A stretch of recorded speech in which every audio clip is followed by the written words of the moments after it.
Republican party of India के राष्ट्रीय अध्यक्ष व केंद्रीय मंत्री रामदास आठवले की प्रेस कॉन्फ्रेंस।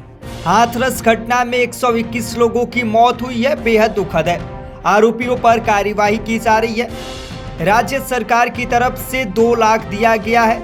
इसके साथ ही केंद्र सरकार की तरफ से भी 2 लाख का मुआवजा दिया गया है। घायलों को 50,000 दिया गया है।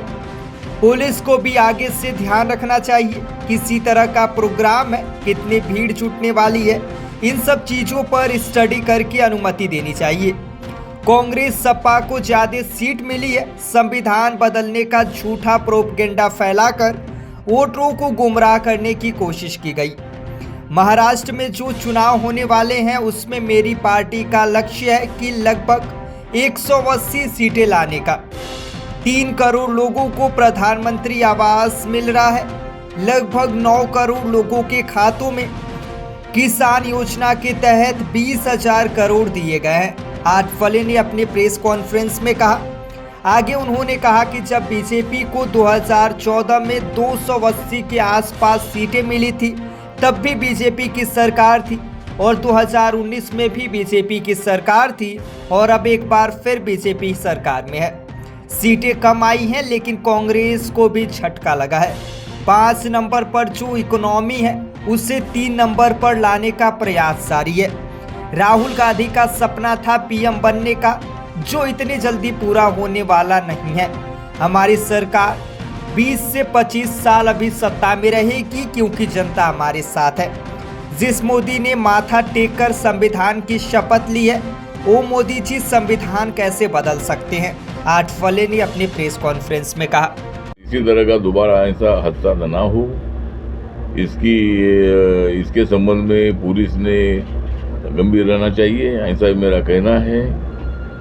दूसरा, जो लोकसभा के चुनाव में उत्तर प्रदेश में भारतीय जनता पार्टी को बहुत बड़ा जितनी सीटें आनी चाहिए थी उतनी सीट आई नहीं।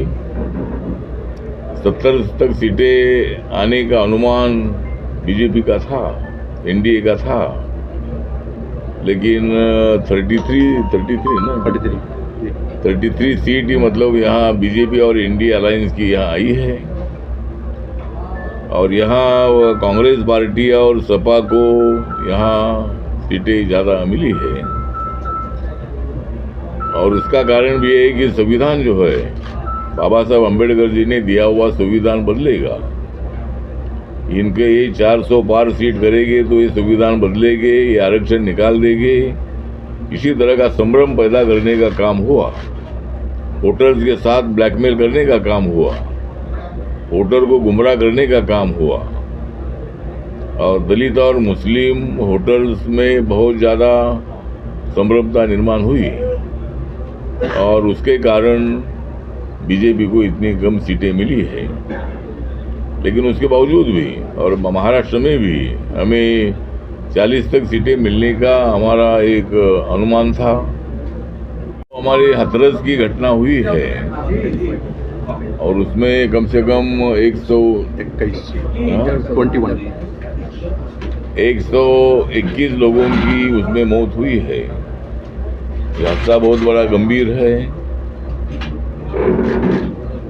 बहुत बड़ा दुख देने वाला है और इसकी पूरी जांच माननीय योगी आदित्यनाथ जी ने वहाँ भेज दी है और पूरे जांच के आदेश दिए हैं। उसका जो आरोपी है वो मधुकर नाम का, उसको भी अरेस्ट कर दिया है। बाकी के लोग भी कुछ उसमें अरेस्ट है और भी जो कोई लोग जिम्मेदार हो गए उसके लिए रिटायर्ड जज के अध्यक्षता में एक कमेटी का अपॉइंट किया है, उसमें पुलिस ऑफिसर भी है और इसका जांच का रिपोर्ट जल्दी आ जाएगा और उसमें किस कारण से हादसा हुआ है, उसके लिए कौन जिम्मेदार है, इसकी पूरी जांच होगी और उसमें बड़ी कार्रवाई करने का निर्णय राज्य सरकार ने लिया है। राज्य सरकार की तरफ से मृतकों के फैमिली को 2 लाख रुपए दिए हैं। उसके साथ साथ भारत सरकार की तरफ से भी 2 लाख रुपए मुआवजा, 2 लाख रुपए उनके फैमिली को मदद दी गई है।